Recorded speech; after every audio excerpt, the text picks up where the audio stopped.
હા બોલો. નમસ્તે. બોલો બોલો છે. કાચ ખોલો નાખો. કઈ ખુશીમાં? હા બતાવો, લેખિતમાં હુકમ બતાવો મને. નહીં, હું વકીલ છું. તમે વકીલને રોકવાનો પરિપત્ર હોય તો બતાવો. નહીં, હું અત્યારે એડવોકેટ છું, મારા યુનિફોર્મમાં છું. તમે વકીલને રોકવાનો હુકમ હોય તો બતાવો, નહીતર પછી હું તમારા વિરુદ્ધ ફરિયાદ કરીશ. તમને હુકમ હશે એ સ્વીકાર્યો. હું એડવોકેટ છું. નહીં, હું એડવોકેટ છું, યુનિફોર્મમાં છું. હું અમારા ક્લાયન્ટ માટે જાઉં છું. વકીલને રોકવાનો તમને કોઈ સત્તા હોય તો તમે મને પરિપત્ર બતાવો. હું ધારાસભ્ય છું, હું ગુજરાતનો નાગરિક છું, એ બધું બરાબર છે. આજે હું વકીલ છું, બરાબર છે, પણ હું એડવોકેટ છું, હું મારા યુનિફોર્મમાં છું. ના ના, મજબૂરી શું કામ છે? તમે કાયદા પ્રમાણે હાલો ને, કાયદા પ્રમાણે હાલો. મજબૂરી શું કામ?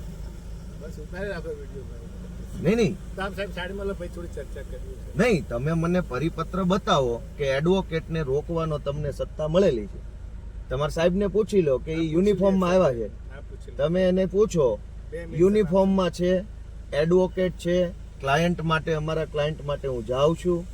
તમારે વકીલને રોકવાની સત્તા હોય તો લેખિત પરિપત્ર મને બતાવો. એ 2 નહીં 2 કલાક ઉભા રહીએ. હાલો હાલો હાલો હાલો.